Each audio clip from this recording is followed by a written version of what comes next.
Dans cette vidéo, nous allons parler de l'éjaculation précoce. Comme tu le sais, c'est un sujet tabou. Pourtant, il concernerait 20 à 30% des hommes.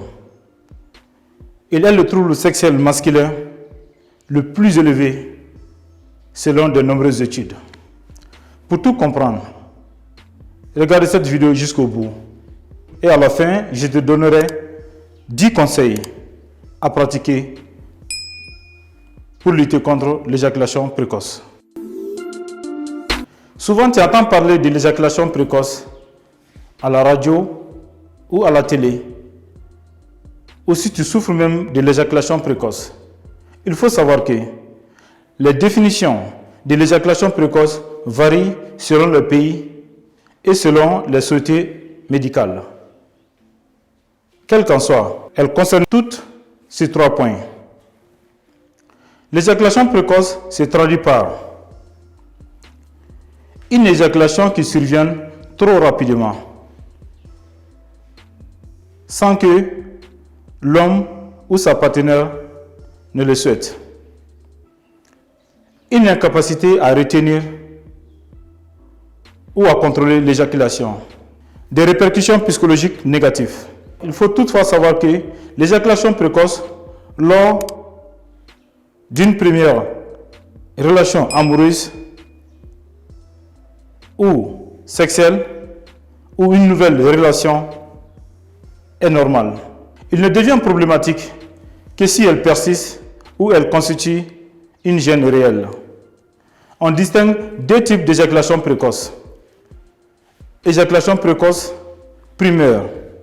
Elle est présente à chaque rapport sexuel, avec des partenaires différents durant toute la vie.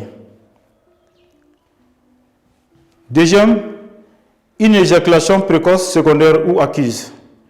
Elle apparaît alors qu'elle n'était pas présente lors des présents rapports sexuels. Elle est généralement associée à une maladie sous-jacente, telle qu'une prostatite, un trouble rectal ou neurologique, ou à un problème psychologique. Il faut savoir que si tu souffres de l'éjaculation précoce, il y a certainement un signe, que tu le sais ou pas.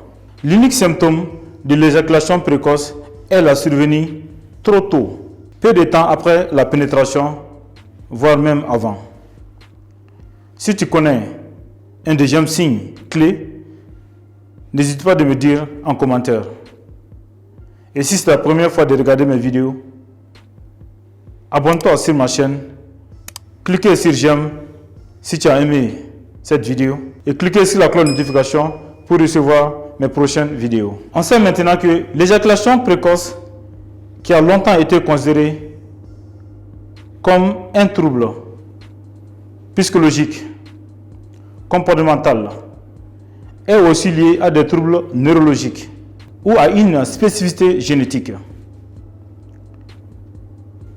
Les causes sont toutefois inconnues. Les facteurs biologiques pourraient favoriser ce trouble,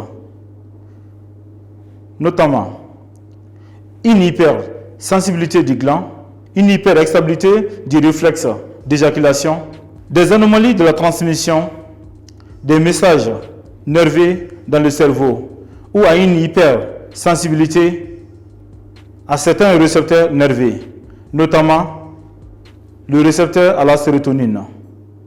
Une inflammation de la prostate, appelée une prostatite chronique. Des anomalies de la glande thyroïde, appelée une hyperthyroïdie. Des anomalies neurologiques, comme la sclérose en plaques.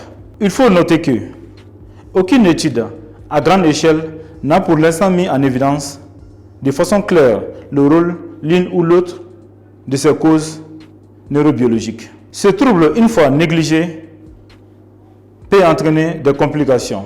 L'éjaculation précoce n'est pas une maladie en soi. C'est un trouble qui ne devient problématique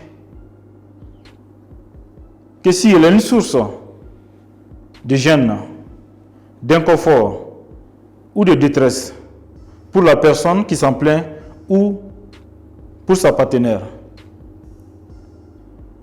Ainsi, les conséquences psychologiques de l'éjaculation précoce peuvent être très négatives pour le sujet comme pour le couple. Les hommes qui en souffrent peuvent développer des symptômes de dépression, d'ancienneté, voire se replier sur eux-mêmes en évitant toute relation amoureuse ou sexuelle. Comme je t'avais promis au début de la vidéo que je te donnerai 10 conseils à pratiquer pour lutter contre l'éjaculation précoce. Premier conseil, réduire la vitesse et le rythme des rapports sexuels. Apprendre à respirer et à utiliser la technique de la pression pénienne. Troisième conseil, il faut savoir que certaines positions peuvent retarder l'éjaculation précoce, comme par exemple être allongé sur le dos face à sa partenaire. Quatrième conseil, évitez les positions qui vous excitent le plus. Cinquième conseil, il est important de se relaxer, de faire durer les préliminaires et de se faire guider par sa partenaire. Sixième conseil, si vous savez que vous avez tendance à éjaculer plus vite, je te propose une alternative. Arrêtez la pénétration et repassez au préliminaire. Septième conseil, évitez de vous mettre la pression. Huitième conseil, respirez avec le ventre. Neuvième conseil, parlez-en avec votre partenaire.